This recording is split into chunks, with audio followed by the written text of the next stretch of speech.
Hello everyone. Namaste. I'm so happy to meet you once again. So I pray then we begin. Our dear Heavenly Father, we thank you. This is a wonderful time you provided for us to share the word of God. So once we keep this word in our hearts, we can live joyful life. It is a joy which cannot be given by money. Our Lord, you prepare our hearts so that we can receive the word of God. In the name of Jesus, we pray everything. Amen. Amen. So this evening we are sharing from the book of Ezekiel. Ezekiel chapter 37 from verse 1.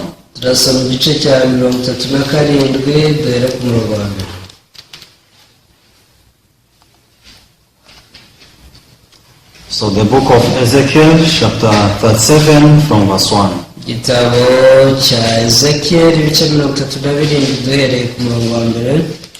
The hand of the Lord came upon me and brought me out in the spirit of the Lord and set me down in the midst of the valley, and it was full of bones.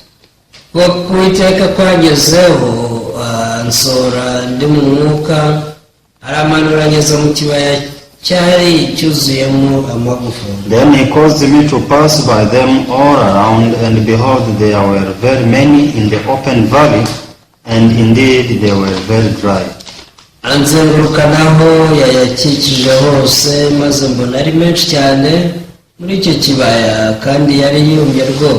He and he said to me, Son of man, can this bone live? So I answered, O Lord God, you know.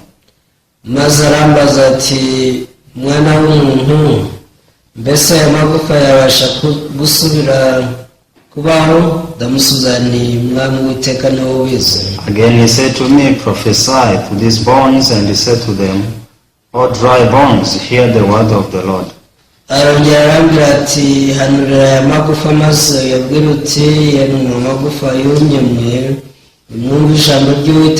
Thus says the Lord God to these bones, surely I will cause breath to enter into you, and you shall live.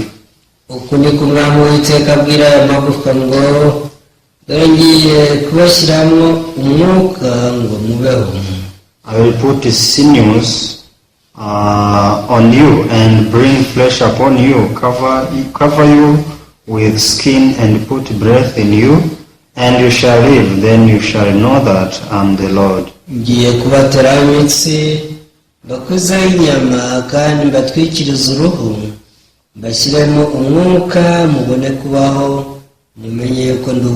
So I prophesied as I was commanded, and as I prophesied,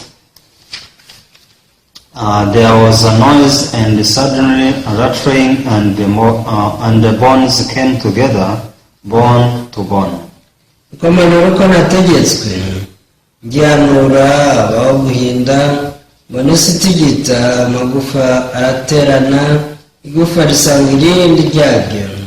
Indeed, as I looked to the sinews, and the flesh came upon them, and the skin covered them over, but there was no breath in them.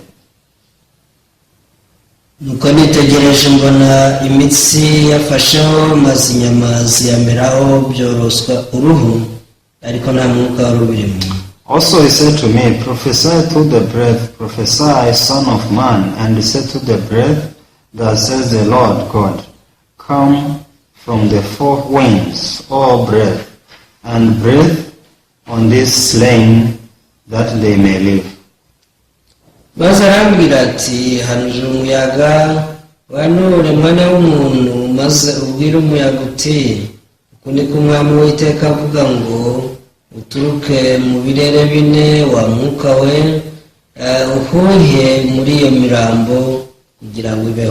So I prophesied as he commanded me, and breath came into them, and they lived, and they stood upon their feet, an exceeding great army. nuko mpanura uko yantegetse maze umwuka uyinjiramo, nuko ibaho ihagarara ku maguru yayo, iremamo inteko nyinshi cyane.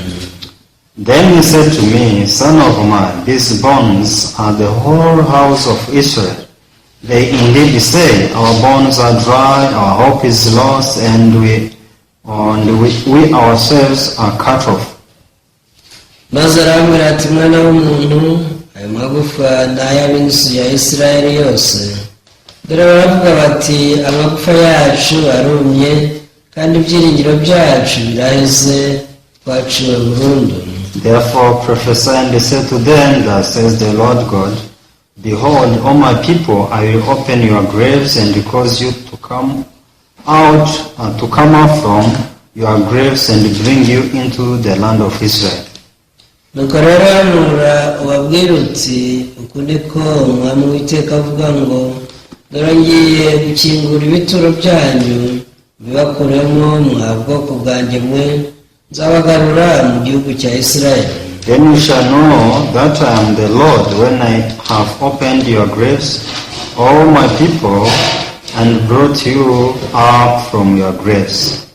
Muzamenya yuko ndi Uwiteka, igihe nzaba maze gukingura ibituro byanyu, nkabibakuramo mwa bwoko bwanjye mwe. I will put my spirit in you, and you shall live, and I will place you in your own land. Then you shall know that I am the Lord, have spoken it, and performed it, says the Lord. Kandi nzabashyiramo umwuka wanjye mubone kubaho, nzabashyira mu gihugu cyanyu bwite, mumenye yuko ari jye Uwiteka wabivuze, kandi mbikomeje niko Uwiteka avuga. Yes, when we read the Bible, we also meet this prophet Ezekiel. So one day the Spirit of God came to him, and he was led by this Holy Spirit in one valley. So he didn't know this valley in the beginning, but when he came in this valley, there was no hope. Because he could only see bones, dry bones in this valley. So, and God started to converse with him. So you, Ezekiel, what do you think? So can really this bone live again? So in the heart of Ezekiel there was no hope. So he couldn't dare to say that, yes, sure, these bones will come alive. So he just said, you know, you the Lord, you know. So, and the Lord commanded him to prophesy according to his word. So in the eyes of God, these bones could once again live. Because in the eyes of God, these were the great army in his eyes. But in the eyes of Ezekiel, these are just dry bones which cannot live again, which have no hope at all. So there is no hope. So it is the valley which was full of darkness. So this is what Ezekiel could say with his own mouth. But when he heard from the word of God, so he started to prophesy for these bones with the word of God. So according to the word of God, there was hope. So these bones can become the great army. So this is how Ezekiel denied his side and he came on the side of the Lord. So he started to speak according to the word of God. kuva icyo gihe atangiye kuvuga iby'Imana ivuga. So he didn't speak according to what he said and what we think he was thinking. Ntabwo yabuze agendeye ku byo yari arimo areba cyangwa atekereza. So he had to speak according to the word of God. Yagomba kuvuga agendeye ku ijambo ry'Imana. This is the true prophet. Uyu ni umuhanuzi Because a true w'ukuri. prophet does not speak his own thoughts, his own imagination. Undi umuhanuzi w'ukuri ntabwo avuga ibyo yibwira cyangwa atekereza. Even though the situation is very far from the word of God. Nubwo ibihe yaba ari kureba cyangwa ibyo abona byaba bihabanye n'ijambo ry'Imana. But the true prophet has to speak according to the word, according to the heart of God. Umuhanuzi w'ukuri avuga iby'ijambo ry'Imana nk'uko biri mu mutima So wawe. likewise Ezekiel did so. Ezekiyeli nawe niko yabigenje. So Ezekiel was shocked. Yari ikanze. Because when he started to speak according to the word of God, agitangira kuvuga ibyo ijambo ry'Imana rivuga. he started to see the change. Yatangiye kubona impinduka. Because the bone started to come alive once again. Ya magufwa yatangiye kugaragaza ubuzima. So he kept on speaking according to the guidance of God. Yakomeje kuvuga agendeye ku byo ijambo ry'Imana rimubwiye. So the bones started to come together, Amagufa atangira kwinyeganyeza asanga ayandi. and the sinews they came on those bones, Hanyuma imitsi nayo itangira kuzaho. and the muscles started to come, Yewe n'inyama zizaho. and they became together and they made a great army. Ibyo byose byaraje bikora abantu bakora ingabo nyinshi. So Bible says even though they stood up on their legs, but no spirit were in them. Gusa biravuga ngo nubwo bari bamaze kuba abantu ariko nta mwuka w'Imana wari barimo. So the word of God came to him and led him to prophesy according to his word. Icyo gihe nibwo ijambo ry'Imana ryaje ryongera kumutegeka ukanura. So Bible says that God commanded him to call the wind from the four sides of the world. Biravuga ngo byamutegetse guhamagara umuyaga uturutse mu birere bine. So this wind came in those slain. Kandi ko umwuka waje muri ya mirambo. So the slain, they came alive. Hanyuma yahise bamizima. So that's how they became very great army, even in the eyes of Ezekiel. Uko niko no mu maso ya Ezekiyeli yaje kubona ya mirambo ihindutse ingabo iremamo inteko nyinshi cyane. So in the beginning, everything was hidden in the word of God. Bigitangira byose byari bihishe mu ijambo ry'Imana. So when Ezekiel was without the word of God, Ubwo Ezekiyeli nta jambo ry'Imana yari afite. he was judging these bones as Ezekiel, Aya magufa yaciraga urubanza nkawe because there was no word of God in his heart. kubera ko umutima nta jambo ryarimo. But after receiving the word of God in his heart, Ariko amaze kwakira ijambo ry'Imana, so the image changed. yabonagamo ibintu yarahindutse. So he was able to see how when the word of God came upon these bones, Yatangiye kwibonera uburyo ijambo ry'Imana ryageze kwa aya magufa.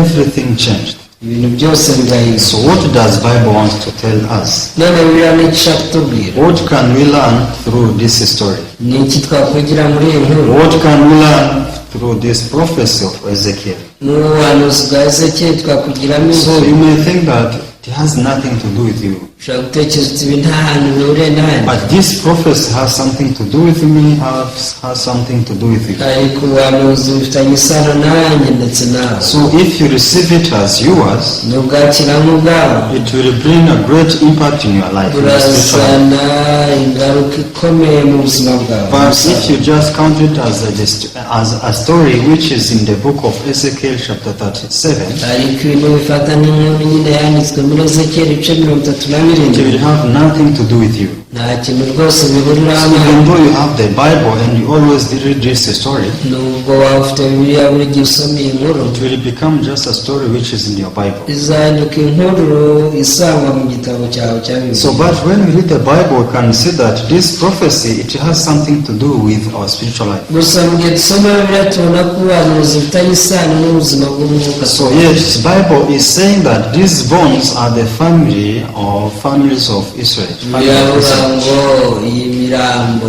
cyangwa se aya magufa ni imiryango ya Isirayeli. So who is Israel? Isirayeli se ni muntu So ki? today, in the eyes of God, Israel is you. It's me. Uyu munsi mu maso y'Imana Isirayeli ni wowe. So God wants to guide our hearts, to guide us how we can once again come alive. Imana ishaka kuyobora imitima yacu ngo tumenye ko twabaho. Because once we are dead. Kubera ko twigeze gupfa. Why?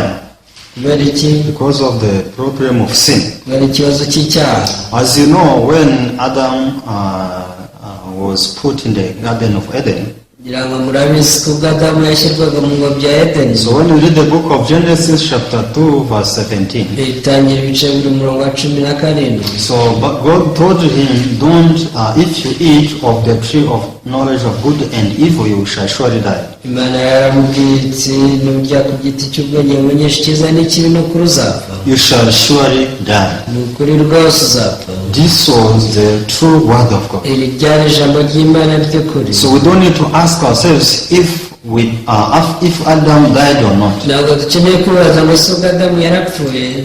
Just focus on this word of God. Ahubwo tugomba kwita ku ijambo ry'Imana. So if God told him that you shall surely die, niba Imana yaravuze ngo uzapfa byanze bikunze. And when we read the Bible, we can find that Adam ate on that tree. kandi tukabona ko Adamu yariye kuri icyo giti. So it means he died. bivuze ko yapfuye nyine. So when Adam died, ubwo Adamu yapfaga he was alone.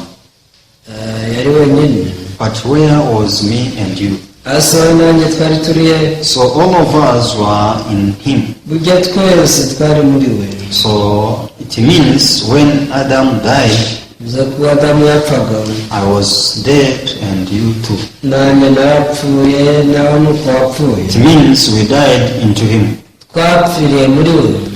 So whether you accept it or not, wabyemera cyangwa ntunabyemere, even though you are born from your mother's home, nibyo ko wavutse turuka mu nda ya mama wawe, but you became, you are born as a dead person in the eyes of God. ariko burya wavutse uri umupfu mu maso y'Imana, Because there was no spirit of God in you. kuko muri we nta n'umwuka w'Imana warimo. If there was no spirit of God in you, nimba nta mwuka w'Imana wari ukurimo, it means there was a great separation between you and God. bivuze ko hariho gutandukana gukomeye hagati yawe n'Imana. So if there is a separation is a death itself. ubundi gutandukana ubwabyo bivuga urupfu. So it means to God you are dead. bivuze ko ku Mana rwose wari warapfuye. So when we read this story in the book of Ezekiel chapter 37, rero iyi nkuru yo muri Ezekiyeli ibice 32, so Bible is guiding us of how we can once again become alive. ibi tuyobora rwose ko twazuka. So when we read the book of Romans chapter 5 verse 12, Abaroma ibice 5 umurongo wa 12, we can read there. reka tuhasome. I think we have time. ndizera ko mufite umwanya. The book of Romans chapter 5 verse 12. igitabo ni icy'Abaroma ibice 5 umurongo wa 12. Bible says, therefore, just as through one man sin entered in the world, and death through sin, and thus death spread to all men because all sinned. kuko bimeze bityo nk'uko ibyaha byazanywe mu isi n'umuntu umwe, urupfu rukazanwa n'ibyaha, niko urupfu rugera ku bantu bose kuko bose bakoze ibyaha. All of us were infected by sin.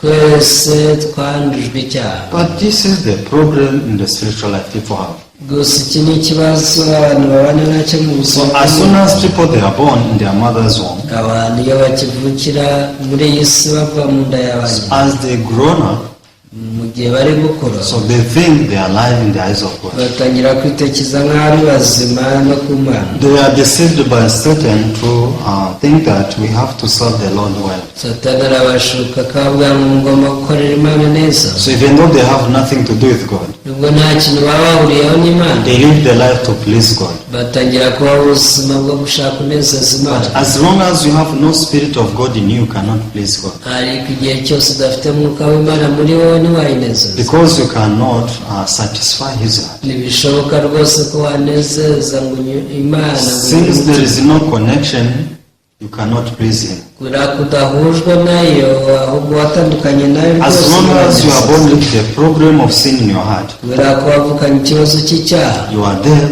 in His eyes. burya upfuye mu maso y'Imana. But what can you do for you to become alive? none ubwo wakora iki kugira ngo uzo kuba muzima? So Bible is comparing us like these bones in the valley. bibiri tugereranya n'aya magufwa yomye ari mu So kibaya. what can these bones do to become alive? ese aya magufwa yakora iki ngo abe mazima? To become great armies, what can these bones do? kugira ngo yirememo inteko nyinshi yakora iki? They are dead. ni amagufwa They yomye are dry. yarapfuye ndetse yarumye, There is nothing they can do. nta kintu na kimwe yakora. God knows this very well. ibi byose Imana ibizi neza. God is not judging these bones, why these bones are not becoming alive. nta n'ubwo isaba aya magufa ngo yizure abe mazima. Where God is planning what He can do for these bones to become alive. aho Imana iribe itekereza inapanga uko aya magufwa yayaha ubuzima. So as God is spirit, kubera ko Imana ari umwuka, so God cannot approach these bones. ntabwo yakwegera aya magufwa. So that's why God is using His true prophets so that these prophets can prophesy for these bones. ubu rero ikoresha umuhanuzi wayo w'ukuri kugira ngo ahanurire amagufwa. So not only in the time of Ezekiel, even today, this is how God is working. rero si mu gihe cya Ezekiyeli gusa, ahubwo n'uyu munsi uku niko Imana ikora. So Bible is showing us that unless we receive the word from God, biri kutwereka ko turamutse tutakira ijambo ry'Imana we cannot become alive again. ntabwo twazuka rwose. So this word of God can work through us iri jambo ry'Imana rishobora gukorera muri twebwe so that we can become alive as these bones happened. kugira ngo tube bazima nk'uko aya magufwa byagendekeye. So now Bible is showing us biri kutwereka you have nothing to do.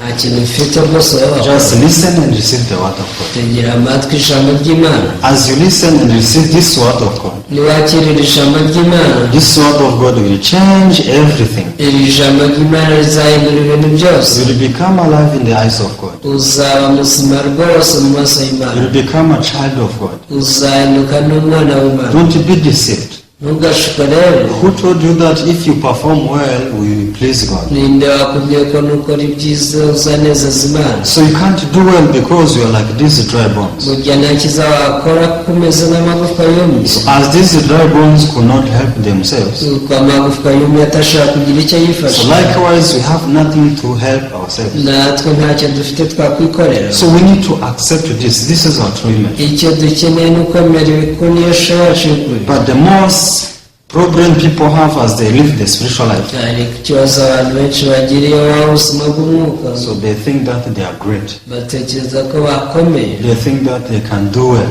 batekereza ko babasha gukora neza, So they think that they are alive. batekereza ko ari bazima. They don't think that they are dead before God. ntibajya batekereza ko bapfuye mu maso y'Imana. This is the most difficult problem we have in our spiritual iki life. ni cyo kibazo kidukomereye tubana nacyo mu buzima bwacu. So we are not alive, we are dead as we are born. twebwe tuvuka rwose turi abapfuye. So once people realize this clearly, iyo abantu batahuye ibi neza, that's when the true spiritual life begins. icyo ni cyo gihe ubuzima bw'umwuka nyabwo butangira. So when we read the book of Genesis chapter 1, iyo dusoma itangiye igice cya mbere, book of Genesis chapter 1 verse 3, itangiye igice cya mbere umurongo wa gatatu, so we can see that when the word of God came into the earth, tubasha kubona igihe ijambo ry'Imana ryamanukiraga isi, so the darkness which was covering this earth disappeared. ako kanya umwijima wari ucuze kuri iyi si warahunze. So whenever I read the Bible, you can see how powerful the word of God is. igihe cyose nsomye Bibiliya mbona uburyo ijambo ry'Imana rifite imbaraga. You see, this earth was covered by darkness. mwitegereze, isi yari icuze umwijima, So it means this earth had nothing to do.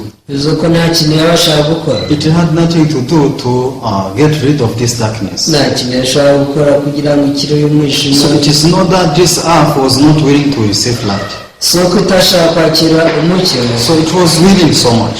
yarabishakaga But cyane, the problem was darkness, because the problem was the weakness it had. ariko ikibazo ni uyu mwijima n'intege nke z'isi yari ifite. So, but when this earth received a word from God, ariko ubwo iyi si yakiraga ijambo riva ku Mana, so everything changed. ibintu byose byarahindutse, Because the darkness disappeared and the light came. umwijima warahunze umucyo uraza. So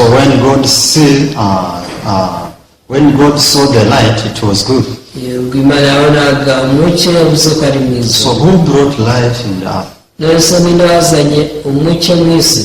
Not the earth, but God himself. ntabwo ari isi yihaye umucyo, ahubwo ni Imana. So likewise, God is showing you who can bring the true light in your heart. Imana iri kukwereka icyakuzanira umucyo nyawo muri wowe. Not you yourself, si wowe ubwawe, not me. si njyewe. But once the word of God comes in your heart, ariko igihe iri jambo ry'Imana risha mu mutima wawe, so this word of God can bring true light in your heart. iri jambo ry'Imana rizazana umucyo nyakuri mu mutima wawe. So as we preach the gospel, we emphasize on this. igihe tubwiriza ubutumwa bwiza, iki nicyo twibandaho. So we are weak, abanyantege we nke, are powerless, nta mbaraga we dufite, cannot defeat darkness by ourselves. ntitwanesha umwijima rwose ku giti We cyacu, cannot defeat death by ourselves. ntitwanesha urupfu ku bwacu. Because as long as we have this problem of sin, we are with death. ahubwo igihe cyose tugifite ikibazo cy'icyaha mu mitima yacu, tuba dufite n'ikibazo cy'urupfu. So, but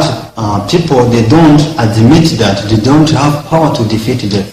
gusa abantu bajya bemera ko nta mbaraga bafite zo kunesha urupfu. So are you a sinner or righteous? naruguru umunyabyaha cyangwa umukiranutsi. If you are a sinner, nimba uri umunyabyaha, you are dead before God. uvuze ko rwose wapfuye mu maso y'Imana. So do you think you can defeat this death by yourself? none se ubwo urumva wanesha uru rupfu cyangwa se icyaha ku bwawe? How can you get rid of this death by yourself? uru rupfu warubaho kute ku bwawe? You see, one day God found Lazarus in the tomb. umunsi Imana Yesu yasanze Lazaro mu mva. So this death was holding Lazarus in the tomb. Lazaro yamaze kugundirwa n'urupfu rwose mu mva. But what happened for Lazarus to become alive? aza kugira ngo Lazaro abe muzima byagenze gute? Through the word of God.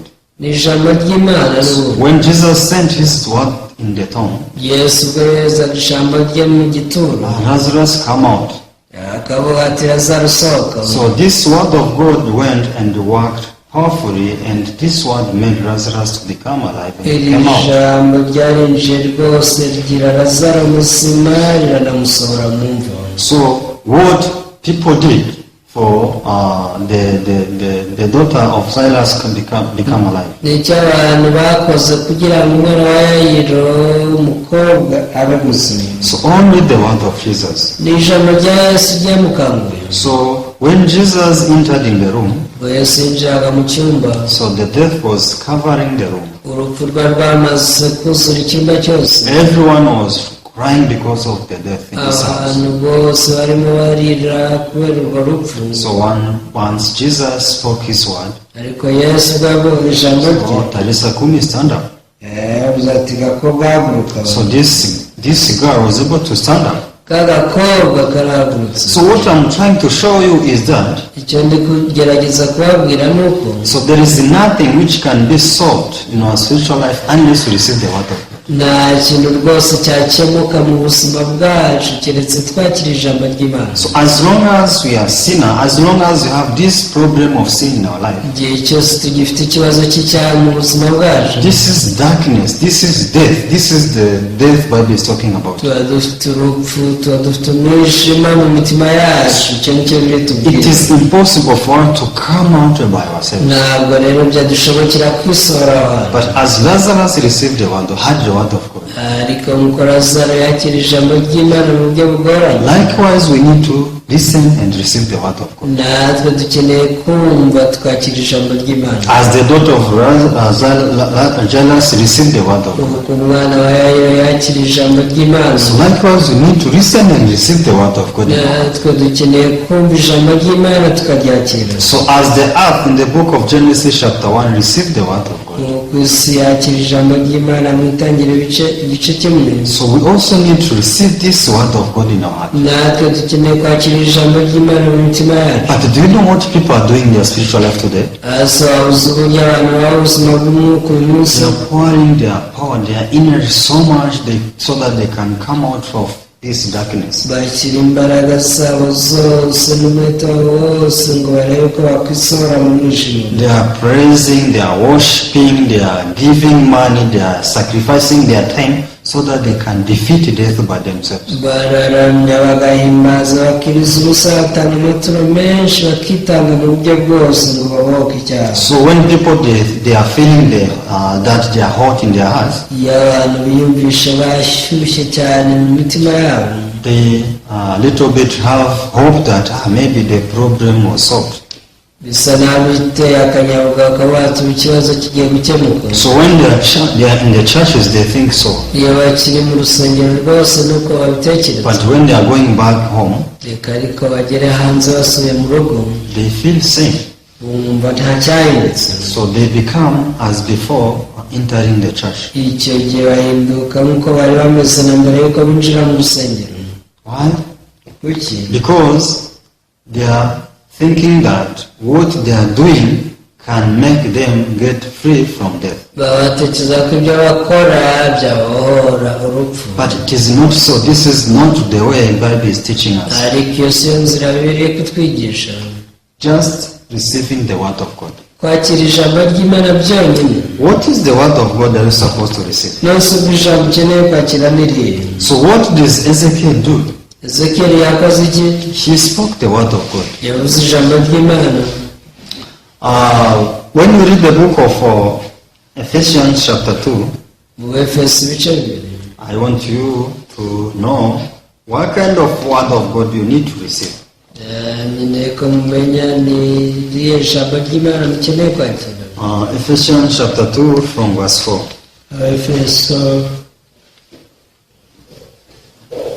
Efeso kabiri guhera ku murongo wa 4. The book of Ephesians chapter 2 verse 4. Efeso ibice bibiri umurongo wa 4.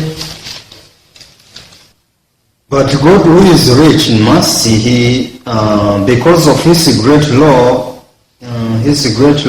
with which He loved us.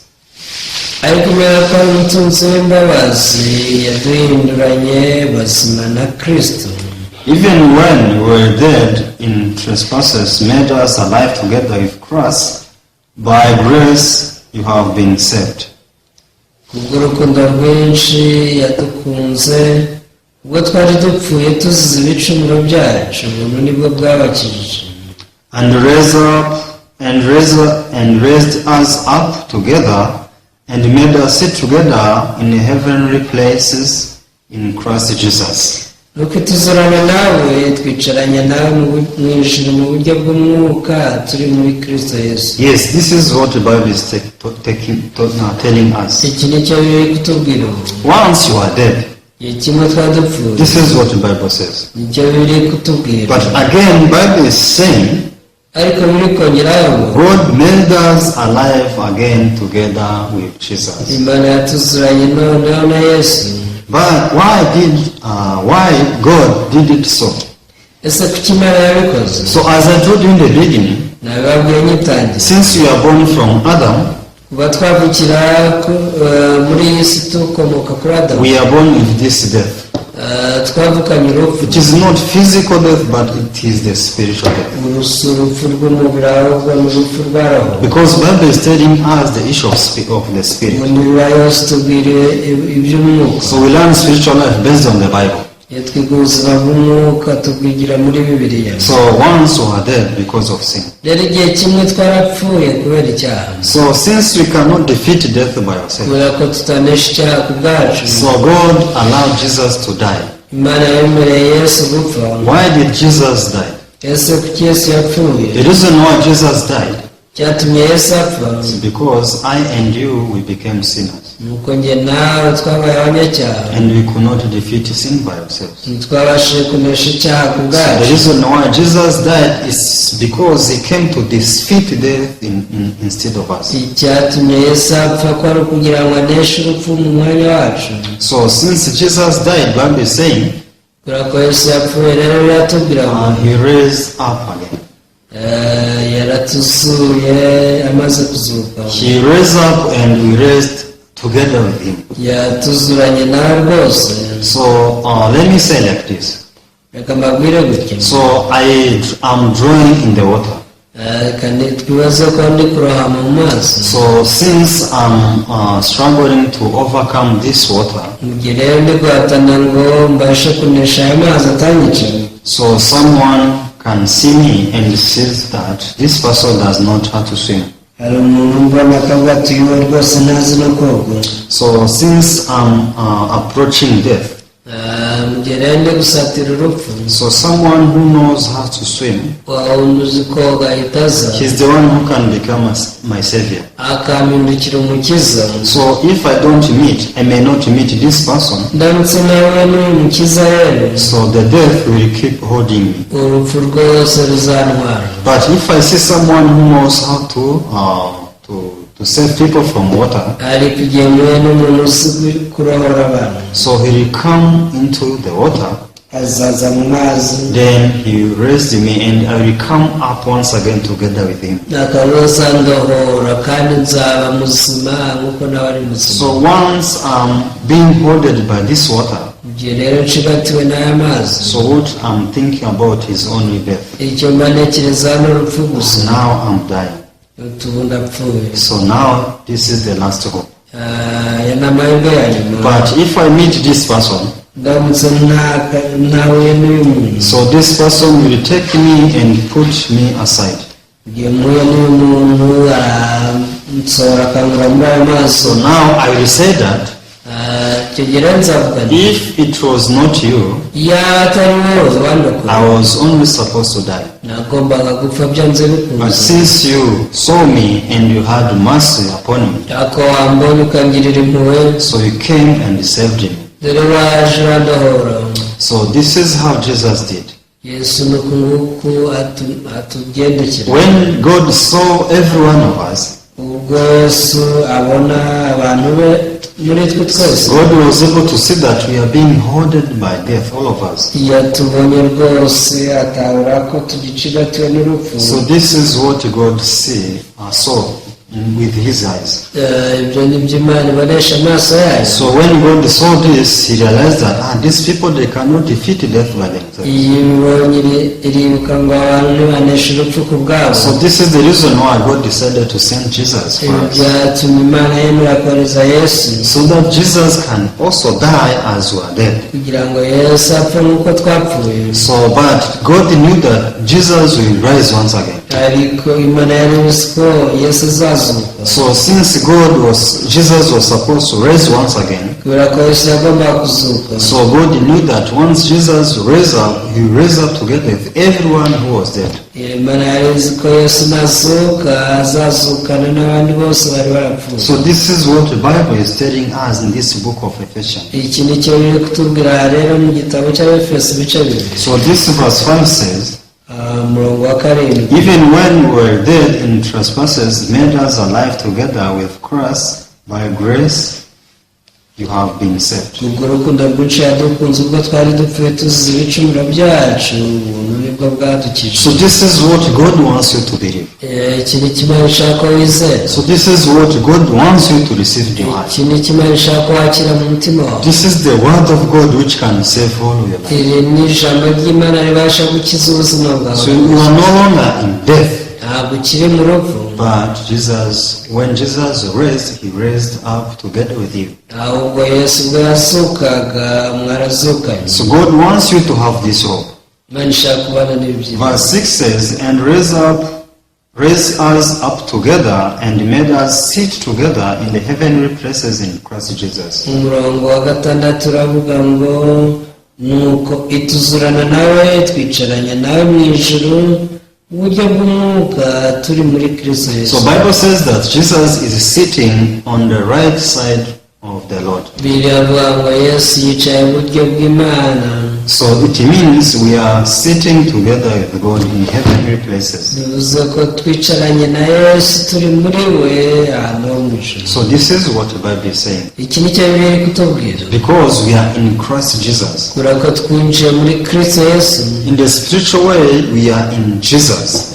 Mu buryo bw'umwuka rwose ubu turi muri Yesu. So since Jesus is sitting in the right side of his Father, bitewe n'uko Yesu yicaye mu ruhande rw'iburyo bwa Se, we are together with God. natwe turi kumwe n'Imana. So the power of sin has nothing to do with us. Imbaraga z'icyaha nta kintu zihuriyeho natwe. The power of death has nothing to do with us. Imbaraga z'urupfu nta kintu duhuriyeho. So I and you, we are free from death. Njye nawe twabotse urupfu. This is not for 1 year, 2 years or 20 years. Si imyaka 2, si 3 cyangwa 20 It gusa, has a grant of eternity. ahubwo ni iby'iteka. So eternally you are free from death. Wabotse icyaha n'urupfu by'iteka So ryose. this is what God wants us to believe. Iki ni cyo Imana ishaka ko twizera. So we are no longer dry bones. Ntabwo tukiri amagufwa yumye, We are the great army.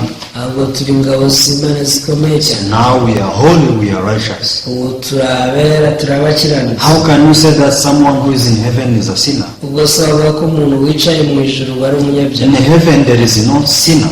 Mu ijuru nta banyabyaha babayo, There is no sin to God. nta n'icyaha kibayo. Only holy and righteous people they are in the heaven. Abera kandi bakiranutse nibo bonyine baba mu ijuru. So likewise you are holy, you are righteous. Nawe urera uri umukiranutsi. Because when Jesus was raised, he raised together with you and me. Ubwo Yesu yazukaga rwose yarakuzuye wowe nanjye He twarazutse. made us free from the power of death. Yatugize abantu babahotse urubanza rw'icyaha. So once you believe this, Wizeye you will be free from everything in your heart. ubohoka buri kimwe cyose kiboshye umutima wawe. Many people, they don't want to believe this word of Hari God. abantu benshi badashaka kwizera ijambo ry'Imana, They want to believe that they are sinners before God. barashaka kwizera ngo turi abanyabyaha imbere y'Imana. These are cursed people, because they don't care about the word of God. Aba ni abantu bavumwe kuko batita ku ijambo ry'Imana. Because as I told you from the beginning, Nababwiye tugitangira, there is nothing else which can save us, nta kintu kindi cyadukiza only the word of God. keretse ijambo ry'Imana gusa. As this word of God came up with these dry bones, Igira ijambo ry'Imana ryinshi muri ya magufa yombi, and they became alive. aba mazima. Likewise, when the word of God come upon us, we become alive. Natwe ijambo ry'Imana iyo ritujeho tuba bazima. So automatically, once we receive this word of God, Byikoze tucyakirira ijambo ry'Imana, we will no longer have worries, have concerns for the problem of sin. gusongera guhagarika umutima no kubaho wishinza kubera ikibazo cy'icyaha. A great joy will come in your heart. Ahubwo ibyishimo bitarondoreka bizaza mu mutima wawe. You shall clearly understand how the love of God is unspeakable. Uzatangira kumenya no gutahura neza uburyo urukundo rw'Imana rutarondoreka. So I hope we throw away our thoughts and receive this word of God as it is. Reka niringiye ko twajugunya ibitekerezo byacu tukakira ijambo ry'Imana So rukorera. please don't expect your salvation to come from anywhere else. Ndabinyuze ntimugatekereze ko agakiza kanyura ahandi kazaturuka. Just receive the word of God. Wakirira ijambo ry'Imana gusa. So once you receive this word of God, Numara kubyakira, everything will change. All your life will change. ubuzima bwawe bwose buzahinduka. So I hope you believe this word of God. Ngiye ku ijambo ry'Imana waryizera. I will pray. Reka dusenge We conclude by dusoza. Oh, Father God, we thank you. Data Mana turagushimira. So Father, as Bible says, when you are born as sinners. Data Bibiliya itubwira ko tuvuka nk'abanyacyaha. So once you are born with this death in our heart, Mu gihe tuvukanye urupfu mu mitima yacu rero, so we have to know that we cannot defeat this power of death by ourselves. nta mahitamo tuba dufite ngo wenda twaneshejwe urupfu ku bwacu. So that's why you sent Jesus Christ for us. Ariko wohereje Yesu Kristo ku Jesus bwacu. Christ died for us. Yesu Kristo yaradupfiriye. So when Jesus Christ raised up, ubwo Yesu Kristo yazukaga He was raised up together with us. yazukanye natwe. So Bible is talking to us that we are no longer in power of death. Bibiri kutubwira ko tutakiri mu bubata bw'urupfu, We are in the heavenly places together ahubwo with Jesus. twiyicariye mu ijuru mu buryo bw'umwuka turi muri Kristo Yesu. Lord, allow everyone who is following to trust and believe this word of God. Nyagasani wemerera umuntu wese ukurikiye inyigisho akwizere kandi yakire ijambo ryawe. In the name of Jesus we pray everything. Tubisenze byose mu izina rya Yesu. Amen. Amen. So thank you so much. See you next time. Murakoze cyane nawe utaha.